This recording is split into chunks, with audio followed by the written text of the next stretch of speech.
कभी देर रात ऑनलाइन कुछ खरीदा है और फिर सुबह उठकर सोचा, अरे मैंने ये क्या कर दिया। तो आज हम इसी पछतावे के पीछे छुपे विज्ञान की तह तक जाएंगे। चलिए इस रहस्य से पर्दा उठाते हैं कि आखिर क्यों देर रात की शॉपिंग सुबह के सिरदर्द में बदल जाती है।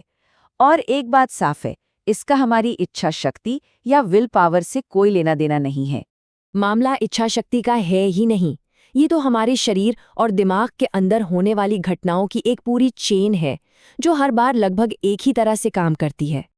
तो ये कहानी बनती कैसे है, चलिए देखते हैं। शुरुआत होती है हमारे शरीर के अंदर मौजूद कुछ केमिकल मैसेंजर्स से, जो इस पूरे खेल के लिए स्टेज तैयार करते हैं। यहाँ दो मेन खिलाड़ी हैं, कॉर्टिसोल यानी तनाव का हार्मोन और मेलाटोनिन जो नींद का हार्मोन है। आज की शहरी जिंदगी में ये दोनों मिलकर हमारे दिमाग के काम करने का तरीका ही बदल देते हैं, खासकर रात के वक्त। और देखिए, ये चार्ट तनाव का सीधा असर दिखाता है। जैसे जैसे कॉर्टिसोल का लेवल ऊपर जाता है, दिमाग का वो हिस्सा जो सही गलत का फैसला करता है, उसकी एक्टिविटी उतनी ही कम होती जाती है। मतलब हमारा दिमाग रात में कम तेज चलने के लिए ही बना है। ये कोई गड़बड़ी नहीं है, बल्कि एक जैविक सच है जो ऑनलाइन शॉपिंग के आने से हजारों साल पहले से मौजूद है। तो ठीक है, हमारे हार्मोन्स ऊपर नीचे हो रहे हैं, पर इसका असल में हमारे फैसले लेने की ताकत पर क्या असर पड़ता है? हमारे दिमाग को चलाने के दो तरीके हैं। एक है सिस्टम 2, जो सोच समझकर तर्क के साथ धीरे धीरे काम करता है, और दूसरा है सिस्टम 1, जो तेज, भावनात्मक और आवेगी है। देर रात हार्मोन्स के असर से ये आवेगी सिस्टम यानी सिस्टम 1 ड्राइविंग सीट पर आ जाता है।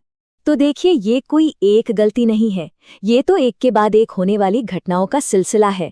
तनाव भरी जिंदगी, बिगड़े हुए हार्मोन्स, दिमाग का कंट्रोल कम होना, और नतीजा हमारा आवेगी मन हमारे समझदार मन पर हावी हो जाता है। तो अब हम ये तो समझ गए कि हमारे अंदर क्या चल रहा है, पर क्या बाहरी दुनिया इस कमजोरी का फायदा उठाती है? चलिए देखते हैं। और जब हमारा दिमाग इस तरह एक कमजोर हालत में होता है, बस वही मौका होता है जिसका ऑनलाइन कंपनियां इंतजार कर रही होती हैं। ई-कॉमर्स प्लेटफॉर्म्स कुछ तरीकों का इस्तेमाल करते हैं जिन्हें डार्क पैटर्न्स कहा जाता है, जैसे कि काउंटडाउन टाइमर या बस 2 ही बचे हैं वाली नोटिफिकेशंस। ये तरीके तब और भी असरदार हो जाते हैं जब हमारा आवेगी सिस्टम 1 कंट्रोल में होता है। ये पूरी बात को सिर्फ चालाकी से बेचने से कहीं आगे ले जाता है।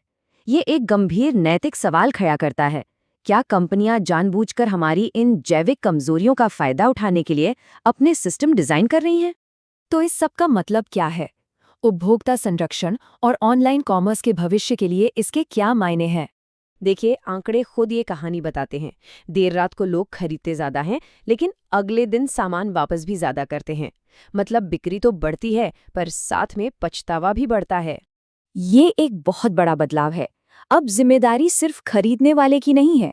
अब सवाल ये है कि बेचने वाले कब और कैसे बेच रहे हैं, ये भी मायने रखता है। ये सिर्फ बातें नहीं हैं, इससे कुछ ठोस नियम बन सकते हैं।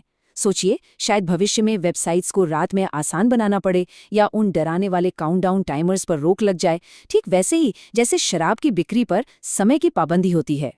तो अगली बार जब देर रात को ऑनलाइन कार्ट में कुछ डालने का मन करे, तो याद रखिएगा, ये सिर्फ आपकी मर्जी नहीं है, ये आपका शरीर है, आपका विज्ञान है, और ये हमें एक बहुत बड़े सवाल पर लाके खड़ा करता है। अगर हमारी बायोलॉजी को इस तरह इस्तेमाल किया जा सकता है, तो इस डिजिटल दुनिया में आज़ाद मर्जी का असली मतलब क्या है?